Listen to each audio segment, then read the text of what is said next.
हमारे परम पिता परमेश्वर ने प्रभु यीशु मसीह को इस संसार में क्यों आने दिया या क्यों भेज दिया?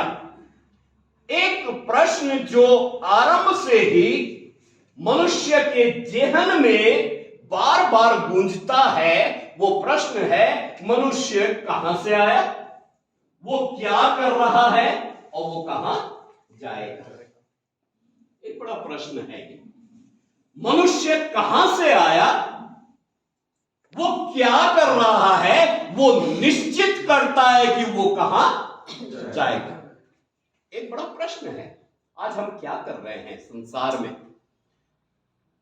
मानव, अगर कहा जाए मनुष्य का निर्माण हुआ है, तो वो एक मुख्य विषय था, एक मुख्य कारण था कि वो परम पिता परमेश्वर की महिमा करे, परम पिता परमेश्वर के अनुसार अपने जीवन को व्यतीत करे। लेकिन ऐसा नहीं हुआ। मनुष्य पाप में चला गया और पवित्र शास्त्र बाइबल इस बात को बताती है कि सबने पाप किया और परमेश्वर की महिमा से क्या है? रहित हैं। सबने पाप किया और परमेश्वर की महिमा से रहित हैं। इसका मतलब क्या है कि मनुष्य का निर्माण जब हुआ, परमेश्वर ने अपनी कलाकृति का बखूबी कहा जाए वहां पर इस्तेमाल किया। और लिखा हुआ है, अगर हम आरंभिक किताब बाइबल के आरंभिक पुस्तक को हम देखें, लिखा हुआ है परमेश्वर ने मनुष्य को अपने स्वरूप और समानता में रचा है, सृष्टि की है। लेकिन मनुष्य ने आज्ञा का उल्लंघन किया। आज भी हम करते हैं, अपने माता पिता की आज्ञा को उल्लंघन करते हैं, अपने कहा जाए कि हम अपने बड़ों का उल्लंघन करते हैं, अपने कहा जाए टीचर्स का हम आज्ञा को उल्लंघन करते हैं। वैसे ही परम पिता की आज्ञा का उल्लंघन मनुष्य ने किया और परमेश्वर के खिलाफ हो गया, वो पाप में चला गया। लेकिन परम पिता परमेश्वर ने मानव जाति को उसी स्थिति में नहीं रहने दिया, बल्कि एक योजना बनाई। और योजना ये थी कि अपने इकलौते पुत्र को उसने इस संसार में एक उद्धारक के रूप में भेज दिया। आज मनुष्य मोक्ष की खोज में है। आज मनुष्य शाश्वत जीवन को प्राप्त करना चाहता है। आज मनुष्य उस खोज में है कि कैसे वो शाश्वत जीवन का अधिकारी बन जाए, लेकिन इसमें असफल रहता है। प्रयासरत है लेकिन असफल रहता है। अगर हम पवित्र शास्त्र बाइबल के यूहन्ना रचित सुसमाचार उसका 3 अध्याय के 16 पद को अगर हम पढ़े, लिखा हुआ है परमेश्वर ने जगत से ऐसा प्रेम किया कि उसने अपना एक लौता पुत्र दे दिया, ताकि जो कोई उस पर विश्वास करे वो नाश ना हो परंतु शाश्वत जीवन को प्राप्त करे। शाश्वत जीवन कहां है?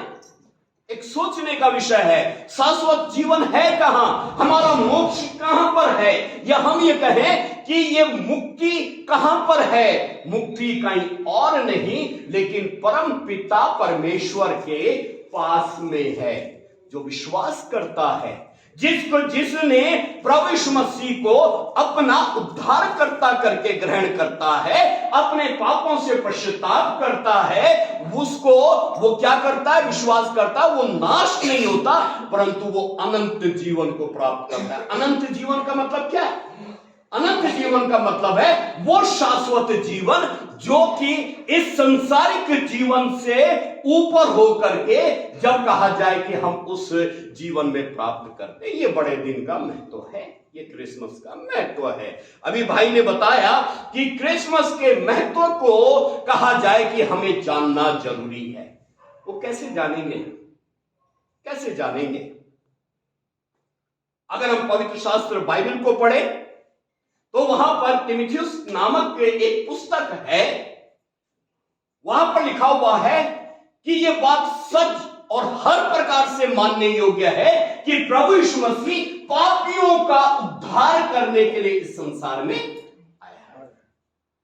पापियों का उद्धार करने के लिए इस संसार में एक कारण है। यहां पर प्रभु यीशु मसीह के आगमन का एक महत्वपूर्ण कारण यह है कि वो पापियों का उद्धार करने के लिए आया। उद्धार का मतलब क्या होता है? मोक्ष, मुक्ति, है ना। मोक्ष कहीं और नहीं है मेरे प्रियो। अगर कहा जाए कि हम कहा जाए कि ढूंढे, आज खोज रहे हैं ना मोक्ष की प्राप्ति के लिए कहा जाए कि हम जगह जगह जो है कहा जाए कि आज जो है लोग जो है कहा जाए कि विशेष कहा जाए कि स्थानों में जाते हैं।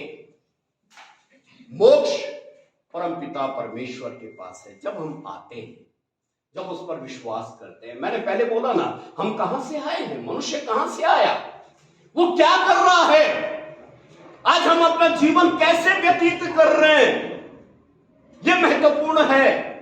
और जब हमारा जीवन कहा जाए कि इस संसार में वर्तमान में जब व्यतीत होता है, जो काम हम करते हैं वो हमारा भविष्य निर्धारित करता है। एक बड़ा सुंदर कथन है ना, अगर भूतकाल वर्तमान से झगड़ा करे तो भविष्य नहीं होता है। हमें क्या करना है? भूतकाल को देखना है, भविष्य में जीना है, तब हमारा भविष्य सुंदर हो सकता है ना। एक सुधार में जाना है। आगे मनुष्य एक कैसा प्राणी है? विकसित होने वाला, विकासशील प्राणी। हम विकसित होना चाहते हैं। और हम जो है आज से कहा जाए 10 साल पहले 500 रुपए कमाते थे, बहुत था। आज 50,000 कमाते हैं, वो भी कम है ना। हम परिवर्तन को चाहते हैं, विकास को चाहते हैं। लेकिन जब हम आत्मिक जीवन की ओर देखते हैं ना, आत्मिक जीवन की ओर देखते हैं, तो वहां पर एक प्रश्न उठता है, क्या हम ऐसा जीवन व्यतीत कर रहे हैं कि जो परमेश्वर को पसंद होता है कि नहीं होता है, जो ईश्वर को पसंद है कि नहीं। हमें अपने आप को जांचना है मेरे प्रिय। कहां पर हैं हम आज? क्यों हैं हम आज यहां पर? या हम इस संसार में कैसा जीवन व्यतीत कर रहे हैं? परमपिता परमेश्वर आज हमसे सुधार की मांग करता है, सुधार की मांग करता है। और सुधार यह है कि हम अपने वर्तमान को सुधारें, ताकि हमारा भविष्य क्या हो? हमारा भविष्य उज्जवल होने पाए, हमारा भविष्य जो है चमकने पाए, हम उस शाश्वत जीवन के भाग बन जाएं। और लिखा हुआ है, अगर हम पवित्र शास्त्र बाइबल को पढ़ें, लिखा हुआ है, ये पवित्र शास्त्र बाइबल इस बात को बता देती है कि जितनों ने उसे ग्रहण किया, किसको?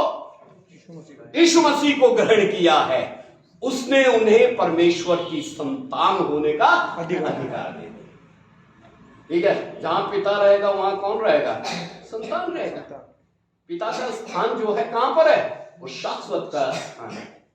अगर उसने हमें संतान होने का अधिकार दिया है, तो हम उस स्थान के एक स्थान में जाएंगे। वो स्थान हमको देगा जो कि कहा जाए उसने हमारे लिए निर्धारित किया है। ये बड़ा दिन, एक क्रिसमस का त्योहार हमारे लिए एक संदेश लेकर के आता है। और संदेश ये है कि यदि तू यीशु को प्रभु जानकर अंगीकार करे और अपने मन से ही विश्वास करे कि परमेश्वर ने उसे मरे हुओं में से जिलाया, तो तू निश्चय उद्धार पाएगा, मोक्ष को प्राप्त। यदि तू यीशु को प्रभु जानकर अंगीकार करे। अंगीकार का मतलब क्या होता है? हमें बोलना है। विश्वास क्या है? दिल से आता है कि परमेश्वर ने उसे मरे हुए से। हमारा प्रभु इस संसार में आया ना, मारा गया लेकिन मरा नहीं रहा। तीसरे दिन वो क्या हो गया? मृतकों में से जी उठा। आज वो जीवित प्रभु है। ठीक है, सत्य के बारे में हम बात करते हैं ना। सत्य क्या है? सत्य की ढूंढ में है लोग। सत्य क्या है? इस संसार का सबसे बड़ा सत्य क्या है? कभी विचार किया आप लोगों ने? इस संसार का सबसे बड़ा सत्य मौत है जी। इसका सामना करके कोई बच नहीं सकता है। कोई बचा आज तक? अमर गुड्डी खा के कोई नहीं आया। इस संसार का सबसे बड़ा सत्य मृत्यु है। और प्रभु यीशु मसीह ने मृत्यु का सामना किया, मृत्यु के ऊपर विजय को प्राप्त किया और तीसरे दिन मृतकों में से जी उठा। और तब पवित्र शास्त्र बाइबल कहती है, हे मृत्यु तेरा डंक कहाँ रही, हे मृत्यु तेरी जय कहाँ रही। और तब कहते हैं कि प्रभु यीशु मसीह कहते हैं मार्ग सत्य और जीवन मैं हूं। मैं वो मार्ग हूं जो क्या है, सत्य का मार्ग है और जो शाश्वत जीवन में लेकर के जाता है। मेरे प्रियो, आज क्रिसमस के समय पर प्रभु यीशु मसीह का एक आह्वान है। हमारे पास कुछ बुकलेट हैं, जब यह सभा खत्म होगी तो आप इसको ले सकते हैं, पढ़िए इसको। एक आह्वान है, आह्वान यह है कि हे मेरे प्यारे बच्चों, लौट आओ, लौट आओ, उस जीवन के अंग बन जाओ जो परम पिता परमेश्वर ने आपके लिए शाश्वत काल के लिए रख छोड़ा है। विश्वास करिए, प्रभु यीशु मसीह के चरणों पर आ जाए और प्रभु आज आपको स्वीकार करने के लिए तैयार। परमेश्वर आप सबको बहुत आशीष दे। आइए हम प्रार्थना करेंगे।